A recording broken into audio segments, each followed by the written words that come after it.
Inilah pertemuan yang sangat dinikmati oleh Azazil atau iblis. Dia menyeru si Samiri Dajjal. Iblis biasa menyebut nama seseorang itu dari suku kata pertama. Samiri dipanggil Sam. Apa kata iblis? Hari ini adalah hari yang aku tunggu-tunggu sejak aku diturunkan dari surga ke dunia, di mana aku dipertemukan dengan saudara kembarku. Maka panggillah dia oleh kalian sebagai Paman Sam.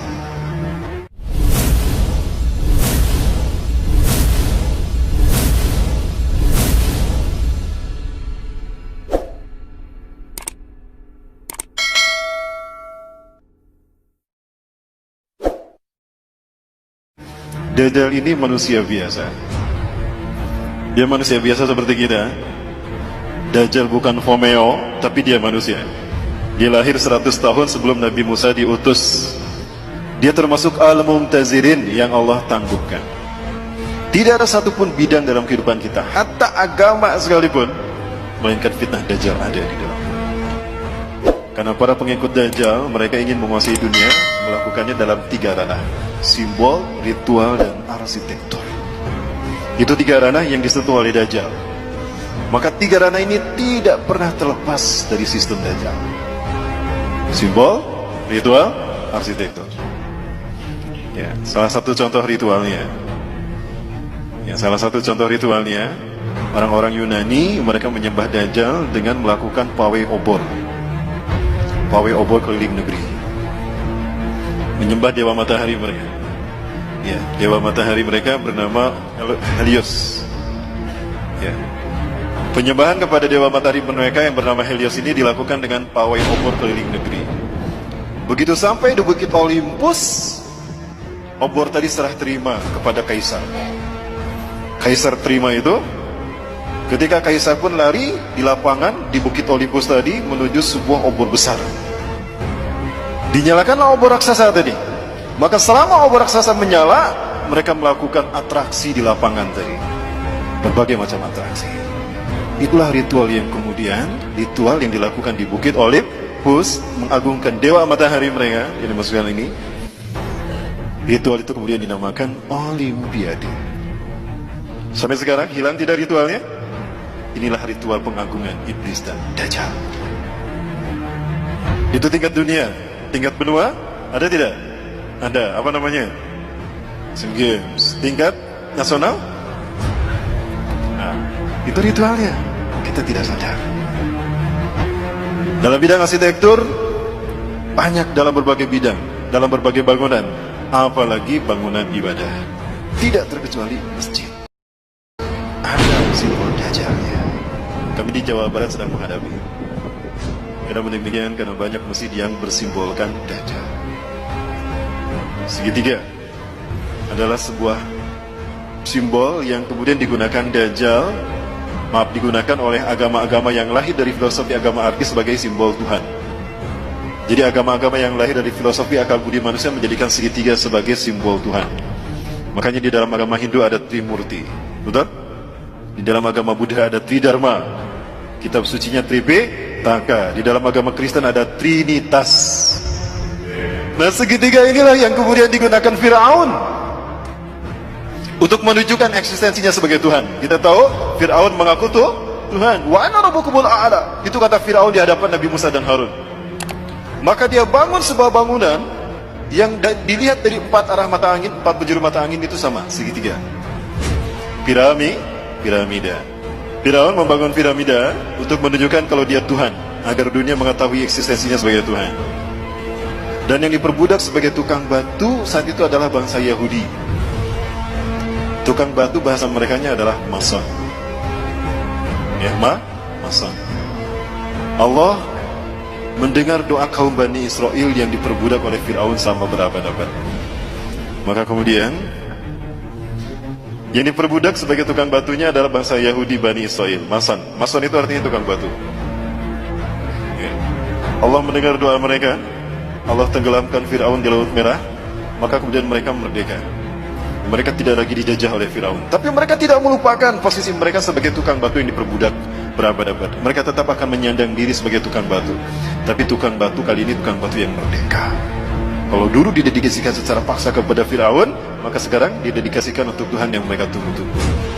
Jadilah mereka tukang batu yang merdeka. Merdeka bahasa Inggrisnya apa? Free. Maka lahirlah Freemason.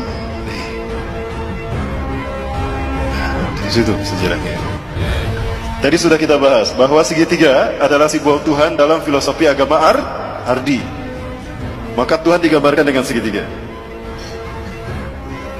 Siapa nama asli iblis? Azazil. Nama asli iblis itu adalah Azazil. Bagus namanya, itu dari Allah. Azza yang dimuliakan, yang dimuliakan. Allah. Azazil yang dimuliakan Allah. Dia marah sama Allah karena tidak terpilih sebagai khalifah di muka bumi. Dia marah sama Allah. Maka dia nggak mau sujud ketika Allah perintahkan dia sujud kepada Adam. Dia masih Allah izinkan tinggal di langit, Bapak Ibu. Dan dia gunakan segitiganya ke bawah. Ini buat iblis. Dia ingin menjadi Tuhan bagi manusia dan dia mengarah ke bawah, ingin menguasai dunia. Dan dialah sesungguhnya yang menguasai bumi. Dari langit dia awasi bumi. Di bumi ada Dajjal yang sama-sama ingin juga mengaku Tuhan, sama juga mengaku Tuhan sebagaimana iblis. Dan sama-sama dilahirkan di negara yang Allah binasakan lewat malaikat Jibril. Sama-sama diurus malaikat Jibril dan sama-sama ditangguhkan ajalnya sampai hari kiamat. Menjelang hari kiamat. Dajjal nama aslinya siapa? Kalau ini nama aslinya Azazil. Kalau Dajjal nama aslinya Samiri. Kenapa Dajjal nama aslinya Samiri? Karena lahir di Samirah. Samirah, Palestina. Allah takdirkan keduanya bertemu di segitiga Bermuda. Segitiga Bermuda adalah sebuah area lepas pantai di Samudra Atlantika yang menghubungkan 3 titik. Ada Florida, Miami, ada Bermuda, dan ada Puerto Rico. Kapal laut, kapal selam yang lewat sana hilang tanpa jejak. Sebetulnya tidak hilang, ada di sana, cuma ditutup dengan kristal cahaya. Allah takdirkan mereka bertemu di segitiga Bermuda dan mereka menjadi dui tunggal, Tuhan yang satu tampak, yang satu dia tampak, mengaku Tuhan. Bagaimana simbol pertemuan mereka? Maka jadilah simbol pertemuan mereka seperti ini. Betul? Nah, ini filosofi dari mana asal simbol seperti ini. Ini adalah simbol pertemuan iblis dan Dajjal. Inilah pertemuan yang sangat dinikmati oleh Azazil atau iblis. Dia menyeru si Samiri Dajjal. Iblis biasa menyebut nama seseorang itu dari suku kata pertama. Samiri dipanggil Sam. Apa kata iblis? Hari ini adalah hari yang aku tunggu-tunggu sejak aku diturunkan dari surga ke dunia, di mana aku dipertemukan dengan saudara kembarku. Maka panggillah dia oleh kalian sebagai pamangsa. Apa yang terbayang dalam benak kita? Amerika. Ini jawaban kenapa Amerika selalu ikut campur urusan negara di seluruh dunia. Dan kenapa veto Amerika mengalahkan veto The Big Five yang lain. Dan kenapa Amerika selalu ingin menang sendiri dan mengaku sok polisi dunia. Bukan Amerika yang ditakutinya, tapi who was behind America. Siapa di belakang Amerika? Siapa di belakang Amerika? Lihat set plan tata kota Amerika dan lihat mata uang Amerika. Dan ini terkait dengan ritual ibadah kita. Kenapa? Karena simbol-simbol ini banyak muncul di masjid-masjid. Bukan hanya di masjid, di gereja. Saya bisa tunjukkan satu-satu. Dan bukan hanya di Indonesia, di seluruh dunia. Kenapa tidak ada di tempat penyembahan? Karena iblis dan Dajjal ingin manusia bukan menyembah Allah, tapi menyembah kita, menyembah mereka. Nah ini Bapak, kita sudah mulai membedah teka-teki itu kan? Satu persatu. Nah sekarang Bapak Ibu, saya ingin menunjukkan konspirasi iblis dan Dajjal sudah sampai pada penerjemahan Quran. Baik, saya minta yang hadir di sini buka Qurannya semua. Yang bawa Quran, buka Quran surat ke-7 Al-A'raf ayat ke-16. Saya ingin buktikan kalau ini ada konspirasi dalam penerjemahan Quran, konspirasi Yahudi. Dan saya harap Bapak Ibu bisa melakukan kritisi kepada Departemen Agama. Silakan yang di HP pun juga akan saya tunjukkan Bapak Ibu. Di HP pun ternyata ada yang benar, ada yang salah terjemahnya. Sakit dibacakan, Mas. Iblis menjawab, karena engkau telah menyesatkan aku, pasti aku akan selalu menghalangi mereka dari jalanmu yang lurus. Bedakan menyesatkan aku dengan menghukum aku tersesat.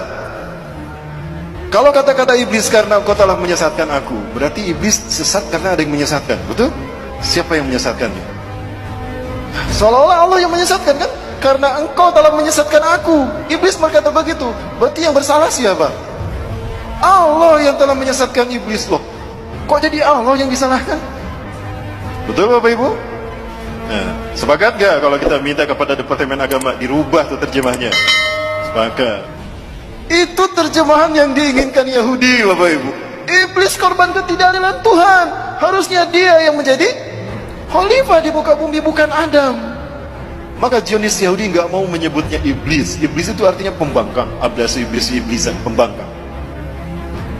Maka dia diberi nama dengan nama yang terhormat. Zionis Yahudi memberikan nama yang terhormat bagi Ajazil, bukan iblis. Ada yang tahu? Lucifer. Pernah dengar Lucifer? Maka para pengikut iblis disebut Luciferian.